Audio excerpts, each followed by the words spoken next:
অন্যান্য দিনের মতোই জলজলে সুন্দর ছিল 21শে জুলাই সোমবারের সকালটা। রৌদ্রোজ্জ্বল সকালে স্কুল ব্যাগ কাঁধে নিয়ে স্কুলে এসেছিল একঝাঁক প্রজাপতি বা একঝাঁক বাগানের পাখি। প্রতিদিনের মতো ক্লাস শেষে আর কিছুক্ষণ পরে তাদের ছুটি হওয়ার কথা ছিল। ক্লাসের দুষ্ট ছেলেটা হয়তো অপেক্ষা করেছিল তার ছুটির ঘন্টার, কখন ছুটি হবে, কখন সে মাঠে গিয়ে খেলবে। হয়তো মনোযোগী মিষ্টি মেয়েটা মুগ্ধ হয়ে শুনছিল তার ক্লাসের শিক্ষকের কথা। বাসায় সন্তানের পছন্দের খাবার রান্না করে এসে মা হয়তো গার্ডিয়ান রুমে অপেক্ষা করতেছিল তাদের সন্তানের জন্য, কখন তার সন্তানের স্কুল ছুটি হবে, কখন বাসায় গিয়ে তার সন্তানকে তার পছন্দের প্রিয় খাবার খাওয়াবেন। হয়তো ওই 21শে সোমবার বাবা মার সাথে ঘুরতে যাওয়ার কথা ছিল। হয়তো কত ছোট্ট শিশু, আমি কি বলবো, কি বয়স দেব, আমি কিছুই খুঁজে পাচ্ছি না।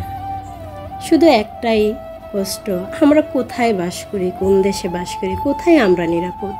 আমাদের সন্তানগুলা কোনো জায়গায় নিরাপদ না। হঠাৎ বিকট শব্দ, মুহূর্তেই মাথায় আকাশ ভেঙে পড়ল।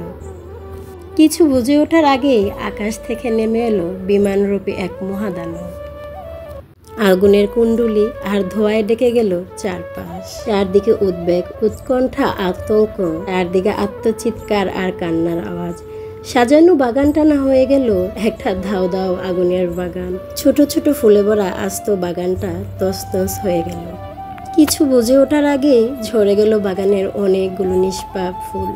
বাগানে অনেক না প্রজাপতি ছিল, কেউ বা ডানা ভাঙ্গা প্রজাপতির মতো ছটফট করতেছিল সমস্ত পোড়া শরীরটাকে নিয়ে, বাঁচাও বাঁচাও বলে। কেউ বা দগদগে ক্ষত নিয়ে দৌড়ে বেড়াচ্ছিল তার আপনজনের খুঁজে। চুলার গরমে কষ্ট হবে বলে রান্নাঘরে গ্যাসতে না দেওয়া ছোট্ট সেই পাখিগুলা না আগুনে ধাও ধাও করে ঝলসে গেল। একই সঙ্গে পুড়ে গেল বই, খাতা, রং, পেন্সিল, টিফিন বক্স আর কত স্বপ্ন, কত ভবিষ্যৎ, কত সম্ভাবনা। মহাপ্রলয় নেমে এলো আমাদের এই বাংলাদেশে। বুকের মানিককে খুঁজে পাওয়ার জন্য না বাবা মাগুলা হাহাকার করে চিৎকার করতেছিল। কিভাবে তাদের সন্তানকে বাঁচানো যায়, কোথায় তাদের সন্তানগুলো আছে, কিভাবে খুঁজে বের করা যায়। আসলে আমাদের দেশটা না থাকার জায়গা নয়, এখানে প্রতিনিয়তই আতঙ্কের মধ্যে থাকতে হয়। আজ কতগুলো নিষ্পাপ ফুলের বাগান, কত বাগানের বাগান, কতগুলো নিষ্পাপ প্রজাপতি চলে গেল। এখন থেকে প্রতিটা মায়েরই যখন সন্তানের স্কুলের টাইম হবে, ছুটি হওয়ার ওই টাইমটা না, আমি আমার মনে হয় আজ থেকে সবার ওই সোমবার থেকে আতঙ্কের মধ্যে থাকবে যে আমার সন্তানগুলোর যে কি হয়ে যায়, কখন কিভাবে আমরা আমাদের সন্তানকে স্কুলে পাঠাবো, কিভাবে লেখাপড়ার জন্য পাঠাবো আমরা আমাদের সন্তানকে, কোথায় আমাদের সন্তানগুলো সেফ। সবাই যে যেখানে থাকবেন ভালো থাকবেন, আর বেশি কিছু বলি না, কিছু বলার নেই।